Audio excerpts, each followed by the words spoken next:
भारत में जितना बड़ा नौटंकीबाजों और तथाकथित सेकुलर गुट का कुनबा है, शायद ही कहीं और होगा। जब भी सरकार की ओर से हिंदुओं के लिए रत्ती मात्र भी कुछ किया जाता है, इन कुंठितों के पेट में मरोड़े उठने लगती है और ये विधवा विलाप करने लगते हैं। हालांकि इन घटिया और विकृत मानसिकता वाले लोगों की रोज की यही ड्यूटी है, उठो, हिंदुओं के बारे में जहर उगलो, हिंदुओं को गाली दो, हिंदुओं की आस्था को चोट पहुंचाओ, कट्टरपंथियों के विरोध में मौन व्रत धारण करो और सरकार को गाली देकर सो जाओ। अब पेशे से स्वयं को पत्रकार बताने वाले कुछ लोग सावन के अति महत्वपूर्ण पर्व में हो रही कावड़ यात्रा और उस पर की जा रही पुष्प वर्षा पर रोने लगे हैं। उनका मानना है कि खुले में नमाज पर कार्रवाई होती है तो कांवड़ियों पर कार्रवाई न होते हुए पुष्प वर्षा क्यों हो रही है, उन पर भी कार्रवाई होनी चाहिए।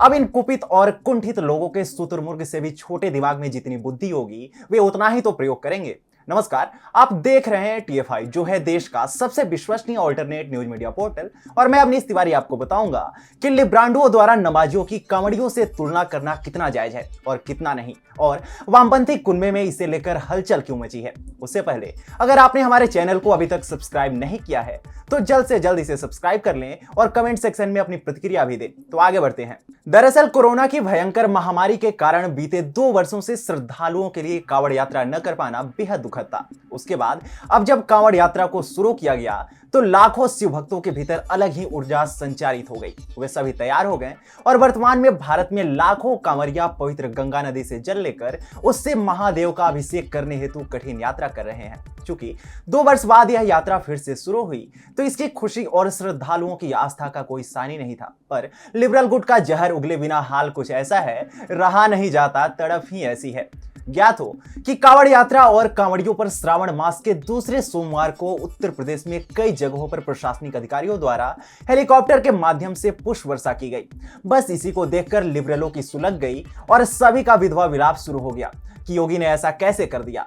कईयों का लकी चार्म बन चुकी बरखा दत्त ने ट्वीट कर लिखा, राज्य के अधिकारियों द्वारा कांवड़ियों पर पंखुड़ियों की बौछार करना, लेकिन सार्वजनिक स्थानों पर नमाज पर आपत्ति करना कैसे ठीक है। हाँ, जरूर, कांवड़िए तो रोज यात्रा पर निकलते हैं, नमाजी तो शांति से बैठे रहते हैं सड़कों पर। कितनी विडंबना की बात है कि हर जुम्मे को सड़कों को घेर कर बैठ जाना और चलती हुई यात्रा की तुलना हो रही है। जहां एक और जुम्मे की नमाज के नाम पर सड़कें घेर ली जाती है तो दूसरी ओर कांवड़ियों की यात्रा सड़कों का घेराव नहीं करती, चलती चली जाती है। उससे बरखा दत्त जैसों के पेट में मरोड़े उठ रही है। दूसरा नाम है उस व्यक्ति का जो अपनी डॉक्यूमेंट्री के चक्कर में एक लावारिस बच्ची को गोद लेने का ढोंग रचता है और पब्लिसिटी स्टंट के लिए उसका उपयोग तक करता है। ये वही विनोद कापड़ी है जो हर उस बात का समर्थन करता है जिसका विरोध बहुसंख्यक करते हैं। इस बार भी उसने अपनी नौटंकी जारी रखते हुए लिखा, हफ्ते में एक बार सड़क पर नमाज पढ़ने वालों पर मुकदमा करने वाली पुलिस पूरे सावन सड़क घेरने वालों पर फूल बरसा रही है। एक देश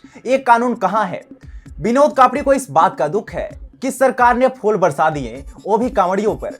अब कापड़ी को कौन समझाए कि फूल बरसाने वाले पर फूल बरसते हैं और जहर उगलने वाले पर तो लाठी ही बरसेगी। यदि सरकार ने कांवड़ियों पर फूल बरसा ही दिए तो क्या दिक्कत हो गई। ये सरकार का पैसा है, परियोजनाओं पर लगना चाहिए। कहने वालों को यह जानना जरूरी है कि देश के मंदिरों से सरकार को और सरकारी कोष में बहुत पैसा आता है। ऐसे में लाख 2 लाख खर्च करके कांवड़ियों पर फूल की बरसात ही कर दी तो कौन सा पहाड़ टूट गया। दूसरी बात यह कि सरकार को जो पैसा मंदिरों से मिलता है, निस्संदेह उसी में से पैसा हज कमेटियों को भी जाता है। ऐसे में जो कुछ दे न रहे हो, ले ही रहे हो और उसके बाद देश में विघटन और वैमनस्य पैदा करने की रणनीति के तहत काम कर रहे हो, रास्तों को नमाज के लिए बाधित कर रहे हो, बावजूद इसके कि मस्जिदें बनी हुई हैं, उनकी तुलना कांवड़ियों से करना शर्मनाक है। ऐसी तुलना उन लोगों की निकृष्टता को दर्शाता है जो चंद पैसों के लिए अपना जमीर, ईमान और सब कुछ बेच देते हैं। जो सावन माह हिंदुओं के लिए पावन है, जिस कांवड़ यात्रा से हिंदुओं के मन को तृप्ति मिलती है, उस पर आक्षेप लगाना बेशर्मी से कम नहीं। न जाने बरखा दत्त और कापड़ी जैसे एजेंडाधारी तब कहां तकिए में मुंह दबाकर बैठ जाते हैं जब इन्हीं कांवड़ियों के ऊपर यात्रा के बीच में दिल्ली के सीलमपुर में जिहादी प्रवृत्ति के लोग मांस फेंक देते हैं।